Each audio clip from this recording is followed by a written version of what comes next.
Ji, let's start again. बच्चे मैं आप लोगों को दो तीन जो इंपॉर्टेंट बातें बताना वाला था वो ये थी बच्चे, एम्पुटेशन के अंदर देखें आप कि ये आपका फॉर एग्जांपल थाई है, ये आपकी नी है, ये यहाँ पे लेग है, ठीक है। हमारा बेसिक पर्पस ये होता है कि हम लोग एक स्टंप क्रिएट करें बिलो न्यू एम्पुटेशन के अंदर, जिसके अंदर हम लोग जो आर्टिफिशियल प्रोस्थेटिक लिम्ब होगा उसको प्लेस करेंगे। फॉर एग्जाम्पल अगर मैं इसको बिलो नी यहाँ पे ऑपरेट करता हूँ तो ये फाइनली लिम्ब की शेप कैसे आएगी, ये आपका थाई है, ठीक है, ये यहाँ पे नी है और ये यहाँ पर स्टंप मैंने क्रिएट किया है। तो अब ये पेशेंट इतना मतलब एबल होगा कि इधर मैं इसका आर्टिफिशियल लिम्ब फिक्स कर दूंगा तो ये चलने फिरने के काबिल हो जाएगा, ठीक है, इसकी मोबिलिटी बहाल रहेगी। हालांकि इसके अंदर हीलिंग जो होती है वो डिलेड है। तो ये जो आप चीज क्रिएट करते हैं यहाँ पे, इसका नाम आपको आना चाहिए। फाइनल ईयर के बच्चों को नाम बिल्कुल नहीं पता होता है इसका। That is actually known as stump formation, ठीक है। अब आपसे जो वाइवा के अंदर सवाल पूछा जाता है वो ये पूछा जाता है कि स्टंप की लेंथ कितनी होनी चाहिए अबव नी के अंदर और बिलो नी एम्पुटेशन के अंदर। तो ये मैं क्लियर कर दूं कि आप लोगों को ये वाली वैल्यू रटी होनी चाहिए बिलो नी और अबव नी के अंदर। अबव नी एम्पुटेशन के अंदर जो स्टंप की लेंथ है वो कम से कम 20 सेंटीमीटर होनी चाहिए। 20 सेंटीमीटर, ओ सॉरी सॉरी, ये अबव की है, आई एम सो सॉरी, इसको करेक्ट कर लीजिए। ये अबव वाली की वैल्यू है कि 20 सेंटीमीटर तक या 20 सेंटीमीटर से ज्यादा होनी चाहिए स्टंप की लेंथ। नंबर टू, जो बिलो नी स्टंप फॉर्मेशन है उसकी कम से कम एटलीस्ट वैल्यू जो है वो 8 सेंटीमीटर होनी चाहिए।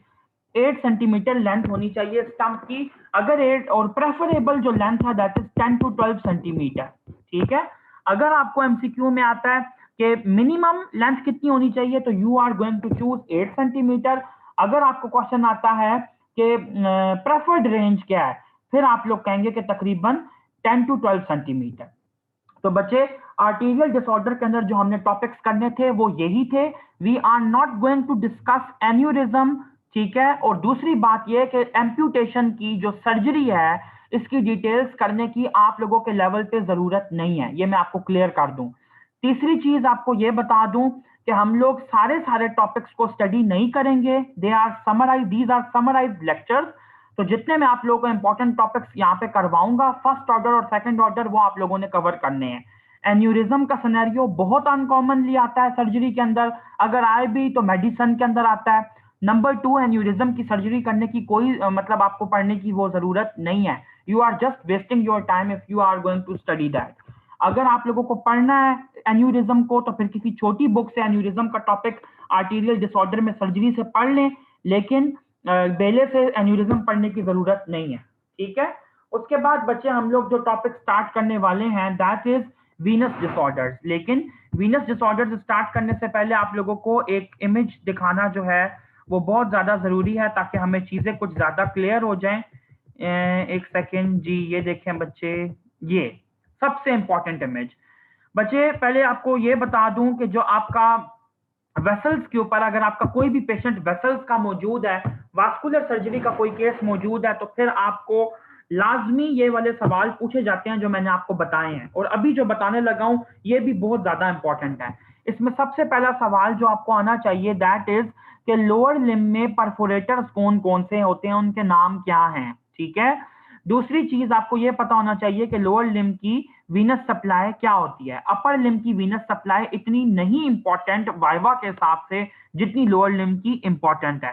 तो बच्चे ये मैं परफोरेटर्स को यहाँ पे आप लोगों को समराइज करवा दूं ना, और आप लोगों को ये पहले ये पता होना चाहिए कि परफोरेटर होता क्या है। अगर हम लोग फर्स्ट ईयर के लोअर लिम्ब की नॉलेज को थोड़ा सा रिकैपिचुलेट करें तो आपके लोअर लिम्ब में और आपकी पूरी बॉडी में दो तरह की वेन्स होती हैं, एक होती हैं सुपरफिशियल वेन्स, दूसरी होती हैं आपकी डीप वेन्स। तो सुपरफिशियल वेन्स और डीप वेन्स को आपस में कनेक्ट करने के लिए अल्लाह ताला ने जो एनास्टोमोटिक चैनल्स बनाए हैं they are actually known as perforators. Perforators दो तरह के होते हैं, ठीक है। अब आप लोग को देखें, मैं आप लोगों को ये फर्स्ट ईयर की बातें बता रहा हूं तो इंशाल्लाह ताला ये आप लोगों को हेल्प करेंगी। दो तरह के परफोरेटर्स कौन कौन से हैं जरा गौर से देखना। फॉर एग्जाम्पल अगर ये एक डीप वेन है, मैं इसको लेबल कर रहा हूं ये डीप वेन है, ठीक है।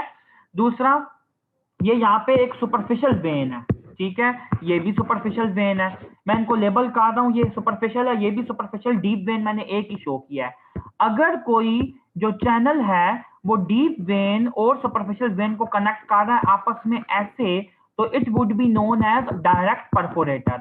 लेकिन अगर कोई सुपरफिशियल वेन से कनेक्शन जा रहे हैं मसल्स के अंदर और मसल्स से फिर फर्दर कनेक्शन जा रहे हैं डीप वेन के अंदर, तो ऐसे परफोरेटर्स को हम लोग क्या कहते हैं बच्चे? इनडायरेक्ट परफोरेटर्स, जो कि मसल्स के थ्रू ड्रेन करके डीप वेन के साथ कनेक्ट करें। तो बच्चे इन परफोरेटर्स के नाम लाजमी आने चाहिए और ये पता होना चाहिए कि ये परफोरेटर्स किस किस वेन को किस किस वेन से जोड़ रहे हैं। गौर से देखना जरा यहाँ पे। सबसे पहले मैं यहाँ पे नीचे से आपको स्टार्ट करवा रहा हूँ एंकल के परफोरेटर्स, जिनका दूसरा नाम होता है मेज परफोरेटर्स या कस्टर्स परफोरेटर्स। नंबर 2 आपके एग्जिस्ट करते हैं लोअर लेग के परफोरेटर्स, जिनको हम लोग कहते हैं कॉकेट परफोरेटर्स। कॉकेट 1, कॉकेट 2, कॉकेट 3। अब मैंने नीचे से इसलिए स्टार्ट करवाया है कि कॉकेट परफोरेटर्स की अरेंजमेंट नीचे से ऊपर की तरफ है, पहले नीचे एक, फिर दूसरा, फिर तीसरा। नंबर 3 पे आता है आपका बिहाइंड द नी परफोरेटर, जिसको हम यूजुअली कहते हैं गैस्ट्रोक्निमियस का परफोरेटर या बॉयड्स परफोरेटर। और चौथे नंबर पे आपका आता है mid thigh perforator, that is known as Dodd's perforator. तो ये 4 परफोरेटर्स के नाम लाजमी आने चाहिए along with the name of scientist. ठीक है, तो ये इसके हैं May's, Cockett, Boyd and Dodd's perforator. ठीक है, ये इस तरह आप लोगों ने याद करने हैं। आप लोग बेसिकली इसको ऐसे इमेजिन कीजिए कि CBD, कॉकेट, बॉयड और डॉट, और पहले वाले का नाम मे है। ये आपको ड्रॉ करना भी आने चाहिए और आप लोगों को ये एनाटॉमी के क्वेश्चन के तौर पे भी सिस्टेमिक सर्जरी के अंदर आ सकता है। मैं इसको हाईलाइट कर रहा हूँ, ये कोई मजाक वाली बात नहीं है कि आपको लगे कि ये अनइम्पॉर्टेंट चीज है तो इसको छोड़ दो। वीनस सप्लाई अगर मैं हूं तो मैं तो सेंडअप के अंदर लाजमी एक बच्चे को ये वाला क्वेश्चन दूं आप लोगों की प्रैक्टिस करवाने के लिए। ये इंपॉर्टेंट क्वेश्चन है बच्चे, ये आप लोगों को सिस्टेमिक सर्जरी के वाइवा में भी बहुत ज्यादा काम आएगा। अच्छा जी, उसके बाद बच्चे परफोरेटर्स हमने देख लिए। वीनस वेन से रिलेटेड हम लोग कुछ बहुत इंपॉर्टेंट बातें अब डिस्कस करते हैं, जिसके अंदर दूसरी जो हम लोग फिगर डिस्कस करने वाले हैं वो है वेरिकोज वेन से रिलेटेड। वेरिकोज वेन्स जो होता है बच्चे एक कंडीशन है जिसके अंदर वेन्स डायलेट कर जाती हैं, वेरिकोसिटीज डेवलप कर लेती हैं। ठीक है, ये वेरिकोज की वाली जो डिस्क्रिप्शन है मैं यहां से ही बता रहा हूँ, ये बेसिक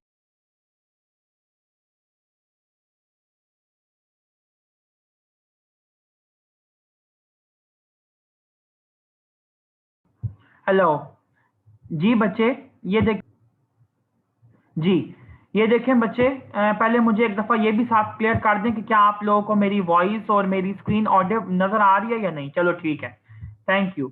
चलो अब आगे देखो बच्चे, मैं आपको ये कह रहा था कि मैंने ये इमेज इसलिए आप लोगों के लिए डाउनलोड किया कि बेसिकली आप लोगों को यहाँ पे क्लासिफिकेशन करवानी है वेरिकोज वेन्स की। लेकिन पहले हम लोग वेरिकोज वेन्स की डेफिनेशन भी देख लेते हैं। वेरिकोज वेन्स जो होती हैं बच्चे डायलेटेड वेन्स होती हैं, टॉर्चुअस वेन्स, और यूजुअली सबक्यूटेनियस वेन्स के लिए ही हम इसको यूज करते हैं। जो डीप वेन्स होती हैं वो वेरिकोसिटीज डेवलप नहीं करती। ठीक है, क्योंकि डीप वेन्स के अंदर मस्कुलर पंप्स होते हैं, मसल्स का प्रेशर होता है, तो वो मसल्स उन पर प्रेशर एक्सर्ट करते हैं, उनको वेरिकोसिटी डेवलप करने का मौका ही नहीं मिलता। दूसरी चीज आपको यह पता होना चाहिए कि अगर वेरिकोसिटी 3 मिलीमीटर से ज्यादा है साइज में तो ही उसको हम वेरिकोज वेन कंसिडर करेंगे, वरना नहीं कंसिडर करेंगे। और नंबर 2 ये पता होना चाहिए कि अपराइट पोस्चर में बंदा खड़ा हो, अपराइट पोजीशन में, और उसके अंदर रिफ्लेक्स डेमोन्स्ट्रेबल हो। इन्वेस्टिगेशन पे जब आप लोग कोई डॉपलर अल्ट्रासाउंड वगैरह करते हैं और आपको रिफ्लेक्स मिलता है, ब्लड का आना जाना मिलता है वेरिकोज वेन में, तो फिर उसको हम वो कहते हैं। ठीक है, दूसरी चीज कि ये फीमेल्स के अंदर ज्यादा कॉमन है कंपेयर टू मेल्स। अच्छा, तीसरी चीज आपको रिस्क फैक्टर्स में ये बता दूं कि डिफरेंट एज ग्रुप्स के अंदर इसकी प्रोपेंसिटी है, लेकिन इंक्रीजिंग एज के साथ ये बढ़ जाती है। जो लोग जिनका ऑक्यूपेशन जो होता है वो इन्वॉल्व करता है लॉन्ग स्टैंडिंग, उनको बहुत कॉमनली ये होता है। ठीक है, बहुत कॉमनली डेवलप करता है। अब जो चीज मैंने आपको यहाँ पे दिखानी है वो टोटल रट्टे वाली चीज है, उसमें समझने वाला कुछ भी नहीं है। तो आइए मैं आप लोगों को वो एक दफा गो थ्रू करवा दूं। वेरिकोज वेन की क्लासिफिकेशन आपके प्रॉफ का वाइवा का क्वेश्चन है, आपके रिटर्न का क्वेश्चन है। 4 तरह की कैटेगरीज कौन सी हैं? Clinical, etiological, anatomical and pathophysiological classification of varicose veins, जिसमें सबसे इंपॉर्टेंट आपके लिए क्लिनिकल क्लासिफिकेशन है।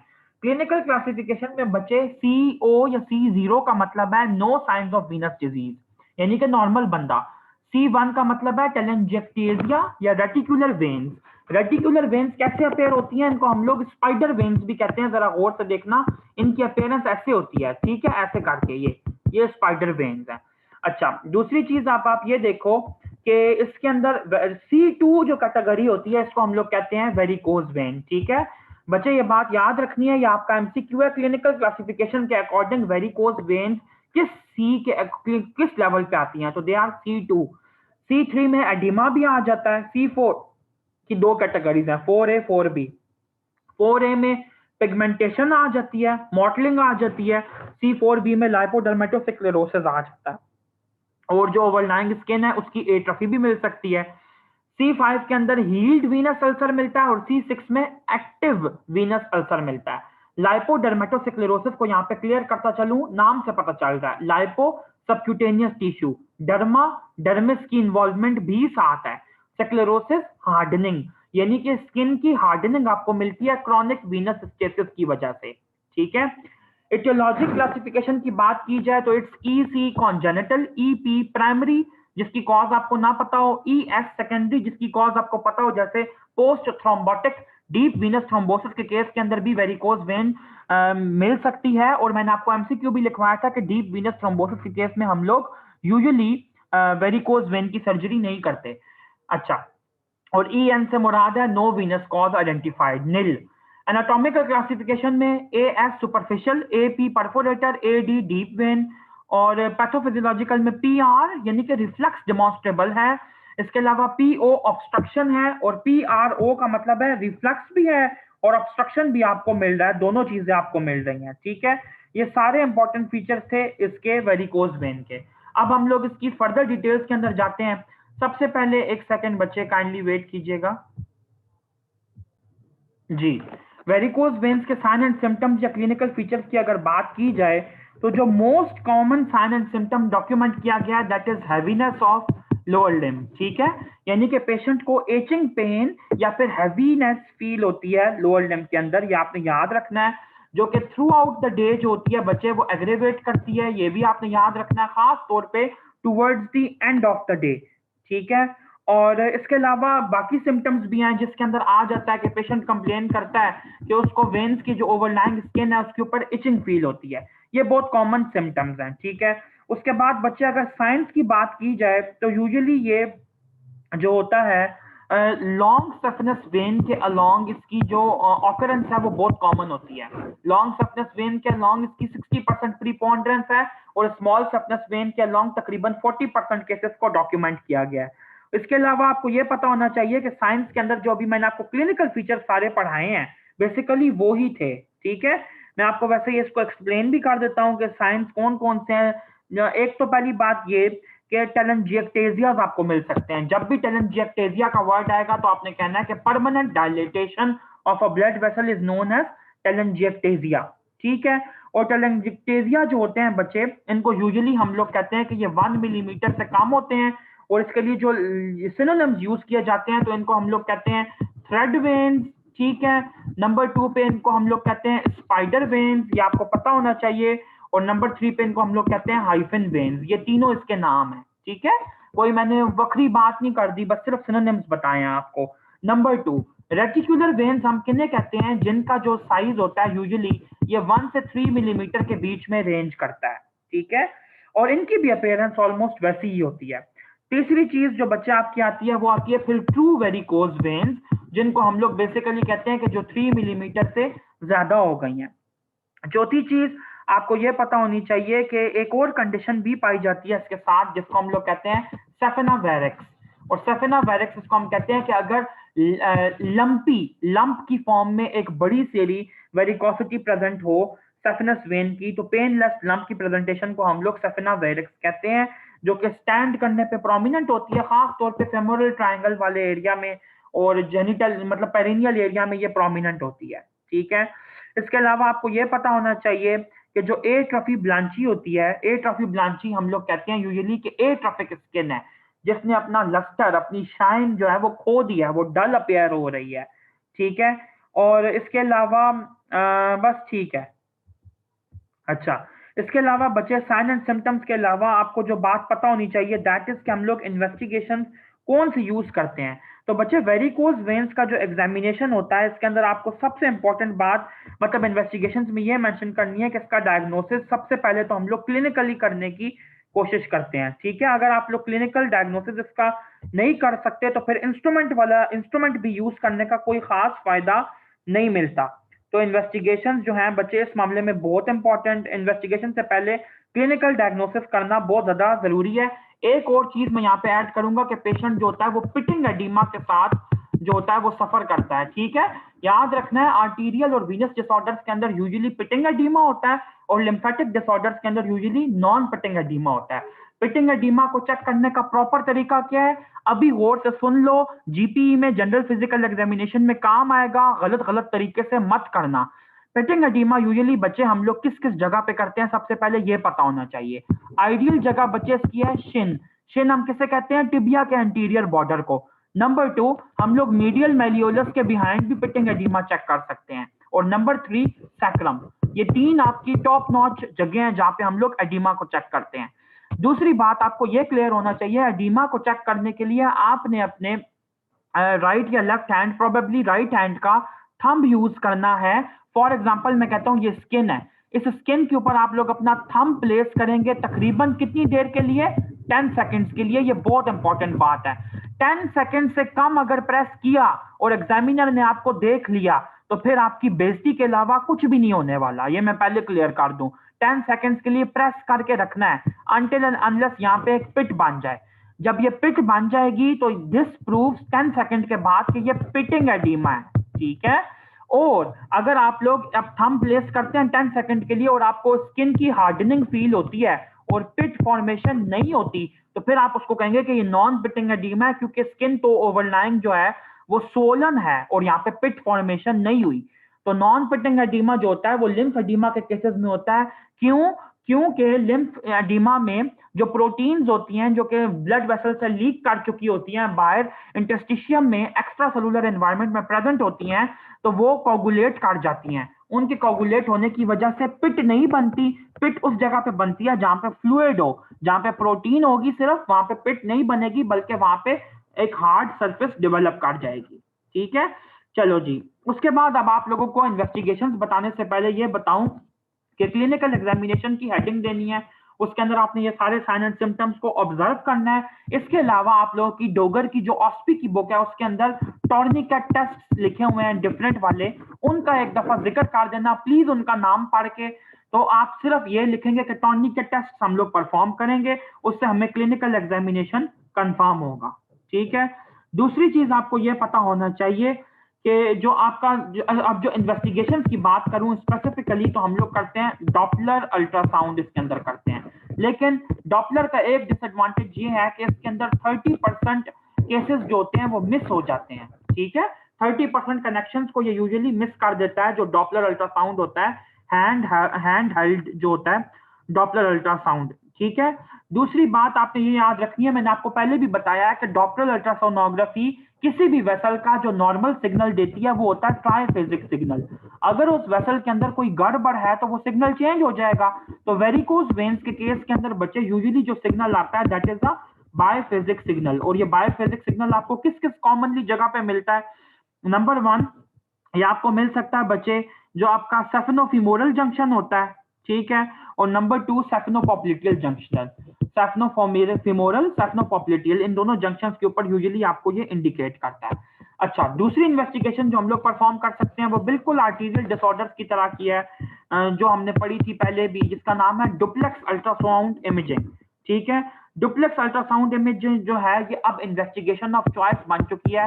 मार्क माय वर्ड्स, ये आपका प्रॉफ का एमसीक्यू है, इन्वेस्टिगेशन ऑफ चॉइस बन चुकी है वेरिकोज वेन्स के लिए। नंबर 2 आपको ये पता होना चाहिए कि इसके अंदर जो हम लोग वेव्स यूज करते हैं तो उनकी फ्रीक्वेंसी होती है 7.5 से लेके 13 मेगाहर्ट्ज तक। प्रॉफ का आपका क्वेश्चन है, ठीक है।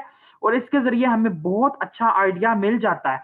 डुप्लेक्स अल्ट्रासाउंड के थ्रू हमें क्या क्या पता चलता है, एक तो हमें जंक्शनल इनकॉम्पिटेंस पता चलती है कि सेफेनोफिमोरल जंक्शन के ऊपर है या फिर सेफेनोपोप्लिटियल जंक्शन पे। ये जो मैं आपको डिटेल्स बताता हूँ 7 बच्चे, आप लोगों ने ये लिखनी होती हैं। आप लोग क्या करके आते हो, बहुत बड़ा एहसान करते हो कि जब एससीक्यू का आंसर लिखते हो तो बस लिखते हो डॉपलर एंड डुप्लेक्स, ओ भाई डॉपलर एंड डुप्लेक्स किया तो है, उसमें करना क्या है, कौन सा कोई प्रिंसिपल यूज हो रहा है, पॉइंट्स की फॉर्म में कुछ एडिशनल बातें तो लिखो ना, फिर आपको नंबर मिलेंगे। सारे बच्चों की पेपर प्रेजेंटेशन के अंदर यही मसला हमें देखने को मिलता है कि वो डिस्क्राइब नहीं करते इन्वेस्टिगेशन की बात को, उसके प्रिंसिपल को, जो कुछ पता है ना इन्वेस्टिगेशन के मुतालिक, थोड़ा बहुत 3-4 लाइनों में वो बता दो। मैं ये नहीं कह रहा कि पूरा लाइन पूरा पेज भर दो, 3-4 लाइनों में कुछ उसकी सिग्निफिकेंस बता दो, ठीक है।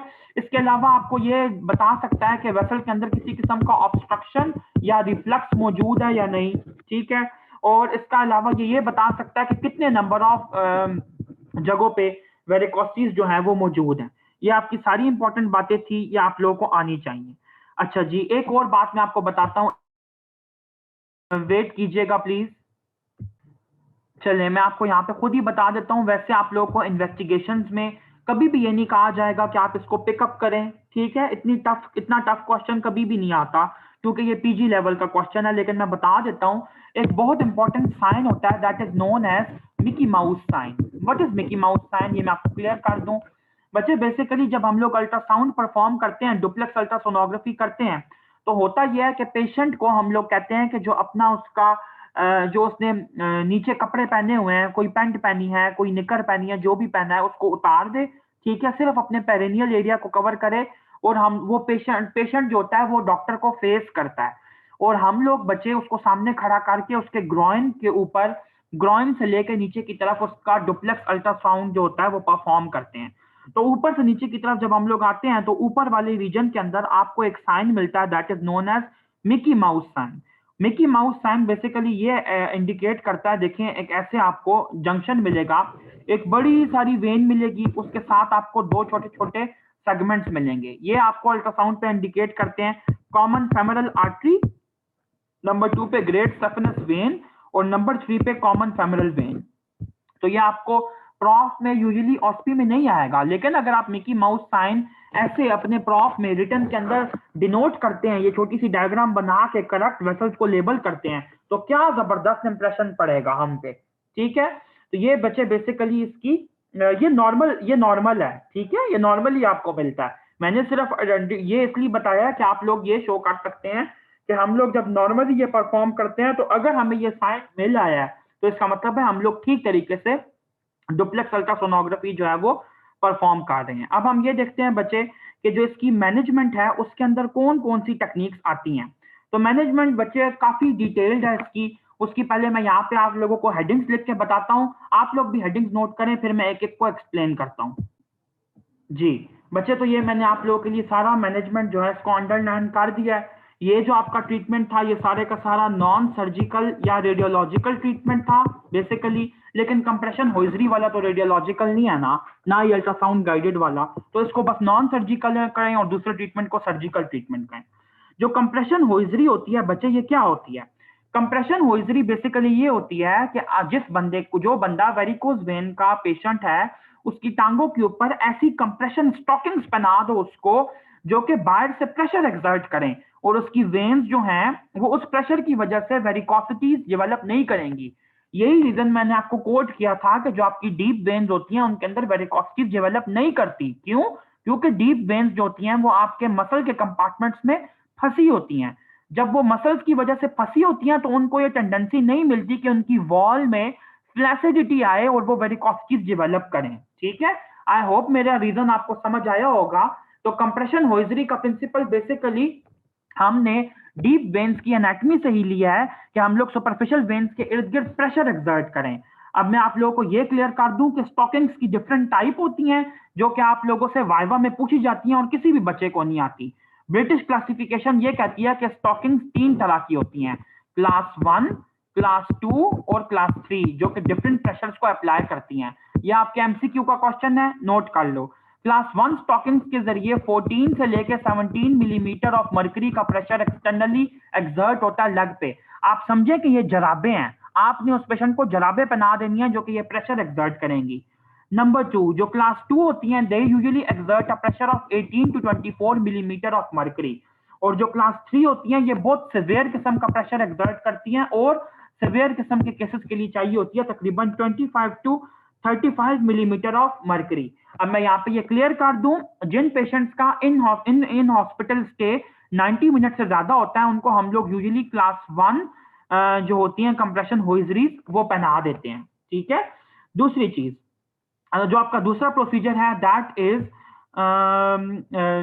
Ultrasound guided foam sclerotherapy. Ultrasound and foam guided sclerotherapy का प्रिंसिपल बच्चे बेसिकली ये है कि इसके अंदर जो एजेंट हम लोग डालते हैं वेन्स के अंदर वो डिस्ट्रॉय कर देता है एंडोथेलियल सेल्स की मेम्ब्रेन को, ठीक है, और उनका फाइब्रोसिस हो जाता है, थ्रोम्बोसिस हो जाता है और स्क्लेरोसिस हो जाता है। तो वहां पे बेसिकली वेरिकोसिटी नहीं मौजूद रहती। अब मैं ये चीज यहाँ पे बच्चे बिल्कुल क्लियर कर दूं, ये आप लोगों का वाइवा का क्वेश्चन है, आप लोगों के एमसीक्यू का क्वेश्चन है। प्लीज इस एजेंट का नाम याद रखना है आपने हमेशा। इसका नाम है sodium tetradecyl sulphate. Sodium tetradecyl sulphate, please इसको याद रखिएगा कि हेमोरॉइड्स के ट्रीटमेंट के लिए भी इसको हम लोग यूज करते हैं as an agent for sclerotherapy. Sclerotherapy का बेसिकली मतलब ये है कि वेन या वेसल या आर्टरी जहां से ब्लीड कर रही है वहां पे आप एक प्लग लगा दें जो कि उसकी एंडोथेलियम को डीजेनरेट करवा दे, खत्म करवा दे, उसका फाइब्रोसिस करवा दे। ये अल्ट्रासाउंड गाइडेड स्क्लेरोथेरेपी का तरीका है, ठीक है।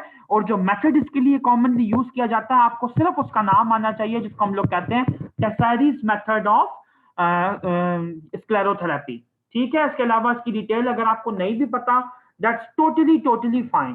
तीसरा प्रोसीजर जो हम लोग स्टडी करेंगे that is endovenous laser ablation. जो एंडोवीनस लेजर एब्लेशन है ये एक लेटेस्ट प्रोसीजर है, बहुत ज्यादा दूर का प्रोसीजर नहीं है।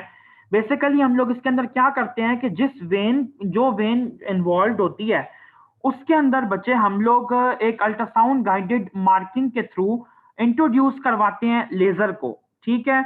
और जो एक कैथीटर होता है बेसिकली जो कि वेसल्स को कोगुलेट करवा देता है, ठीक है। मैं दोबारा रिपीट कर रहा हूं, एंडोवीनस लेजर है, वेन के अंदर इंट्रोड्यूस होने के बाद जो इसका कैथीटर होगा वो ऐसी रेज को रिलीज करता है जिसके जरिए वेसल्स की कोगुलेशन हो जाती है, उन वेसल्स की जिसके अंदर आपने डाला है। बाकी वेन्स जो होती हैं वो अनइफेक्टेड रहती हैं, ये आपने याद रखना है, ठीक है। अच्छा जी, उसके बाद एक और चीज यहाँ पे क्लियर करता चलूं, हाँ, कि एंडोवीनस लेजर एब्लेशन के केस में और वास्कुलर सर्जरी के अक्सर प्रोसीजर्स में हम लोग एक खास तरह का एनेस्थीसिया देते हैं जिसका नाम बच्चों को बिल्कुल भी नहीं आता। इसका नाम होता है ट्यूमिसेंट एनेस्थीसिया। ट्यूमिसेंट एनेस्थीसिया बच्चे आपसे अक्सर पूछ लिया जाता है, वो एनेस्थीसिया जिसके अंदर हम लोग डाइल्यूटेड लाइडोकेन और एड्रेनालिन और बाइकार्बोनेट तीनों चीजें मिला के वार्म टेम्परेचर के ऊपर उस लोकली उस जगह पे दे देते हैं, ठीक है। लेकिन जो प्रेस्क्राइब डोजेज है उसी के अंदर आप लोग देंगे। तीन चीजों के नाम है एड्रेनालिन, ठीक है, लाइडोकेन और नंबर 3 पे बाइकार्बोनेट। ये तीनों आप लोग लोकली उस वेन के अंदर दे के फिर ये प्रोसीजर करते हैं, पेशेंट को पेन नहीं होता, फिर यह काम होता है।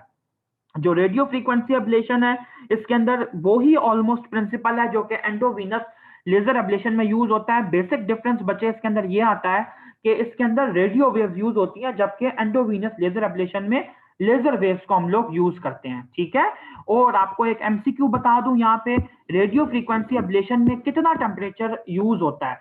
जो कैथीटर होता है जो हम इंट्रोड्यूस कराते हैं वेसल्स में वो यूजुअली 85 टू 120 डिग्री सेल्सियस का टेम्परेचर जनरेट करता है और वेसल्स को कोगुलेट करने में मदद देता है। उसके बाद बच्चे जो आपका सर्जिकल प्रोसीजर है ये है, इसको तो मैं वैसे ही समझा देता हूँ, ये बहुत ईजी है। इसका नाम है saphenofemoral ligation and long saphenous vein stripping. बच्चे बात बेसिकली ये है कि जो लॉन्ग सफनस वेन है वो फेमरल वेन के अंदर आके ड्रेन करती है, ठीक है। तो अगर सेफनोफेमोरल जंक्शन की इनकम्पिटेंस है, वो प्रॉपर काम नहीं कर रहा, वहां पे वेरिकोज वेन्स डेवलप करती हैं, वहां पे वेरिकोज की सफना वेरिक्स डेवलप करती है, तो आप सेफनोफीमोरल जंक्शन को लाइगेट कर देंगे, बांध देंगे, ठीक है। और जो लॉन्ग सफनस वेन होती है आप उस बंदे में से पूरी की पूरी लॉन्ग सफनस वेन का कोर्स ट्रेस करके उसको उखाड़ देते हैं, स्ट्रिप अवे कर देते हैं। वैसे स्ट्रिप अवे का मतलब क्या होता है, ये देखो फॉर एग्जांपल अगर ये एक सरफेस है, इसके ऊपर मैं कहता हूं कि ये वेन जो है ऐसे मेरी स्किन के अंदर ट्रेवल कर रही है, तो स्ट्रिप अवे का मतलब होगा मैं इसको ऐसे उतार दूंगा, ऐसे यहां से पकड़ के ऐसे करके उतारूंगा तो ये यूं करके हो जाएगी। इसको फिर मैं डिस्टल एंड से भी रिमूव कर दूंगा, पूरी वेन को मैंने रिमूव कर देना है, इसको हम स्ट्रिपिंग कहते हैं।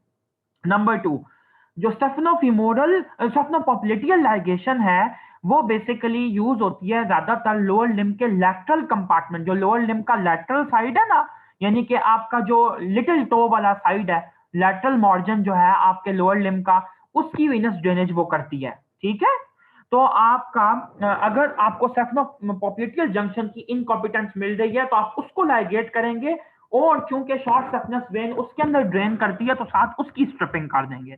अब एक बात माइंड में रहे आपके कि जब आप लोग लॉन्ग सफनेस वेन को रिमूव करते हैं तो आपके लोअर लिम्ब के अंदर जो वीनस सप्लाई है, वीनस ड्रेनेज, वो इफेक्ट बहुत कम हद तक होती है, क्योंकि आपके लोअर लिम्ब में बहुत सारी ऐसी वेन्स मौजूद हैं लॉन्ग सफनेस वेन के अलावा जो कि आपके लोअर लिम्ब का ब्लड जो होगा वो ड्रेन करवा देंगी। और नंबर 3 के ऊपर आता है परफोरेटर लाइगेशन। अगर कोई स्पेसिफिकली परफोरेटर मिला है आपको जो कि इनकम्पिटेंट है, जिसमें वेल्व्स काम नहीं कर रहे, तो उसे ही लाइगेट कर दें, वरना फिर फ्लेबेक्टमी करनी पड़ती है, पूरी की पूरी वो वेन उतारनी पड़ती है जो आपको इफेक्टेड लग रही है। ठीक है, ये बच्चे पूरे का पूरा डिटेल्ड हमने टॉपिक पढ़ लिया वेरिकोज वेन्स का। हमने इसकी जितनी भी टेक्निक्स थी, जो भी था, वो हमने पढ़ लिया। अब आप लोगों से रिक्वेस्ट है कि एम्प्यूटेशन की कॉम्प्लिकेशंस और वेरिकोज वेन्स की जो कॉम्प्लिकेशंस होगी, ये आप लोगों ने खुद पढ़नी है। ठीक है, ये मैं आप लोगों को टास्क दे रहा हूं कि आप लोगों ने खुद पढ़नी है। इतना टाइम नहीं है कि अब मैं उनको हाईलाइट करूं, और बेसिकली वो मोर ऑफ अ रट्टा थिंग है कंपेयर टू कॉन्सेप्ट वाली, इसलिए आपको वो दे रहा हूं। आज का हमारा लेक्चर बच्चे यहाँ पे कंक्लूड होता है वीनस सिस्टम का, वीनस की वेरिकोस का और आर्टीरियल डिसऑर्डर्स का, डीवीटी डीप वीनस थ्रोम्बोसिस और लिम्फेटिक डिसऑर्डर्स आप लोगों को रिकॉर्डेड लेक्चर में मिलेगा कल सुबह तक। और याद रहे सब बच्चों को कल आपकी छुट्टी का दिन है। I am not going to take the class as mentioned in your schedule. तो जिस बच्चे का भी जो काम रहता है वो उसको साथ साथ कवर कर ले, क्योंकि परसों के दिन आपका सरप्राइज, खैर मैं सरप्राइज तो नहीं है, मैं पहले ही बता रहा हूं, परसों के दिन आप लोगों का एमसीक्यू बेस्ड टेस्ट होगा ग्रुप के अंदर, ये मैं पहले ही क्लियर कर दूं। ठीक है, ओके बच्चों, टेक केयर, अल्लाह हाफिज।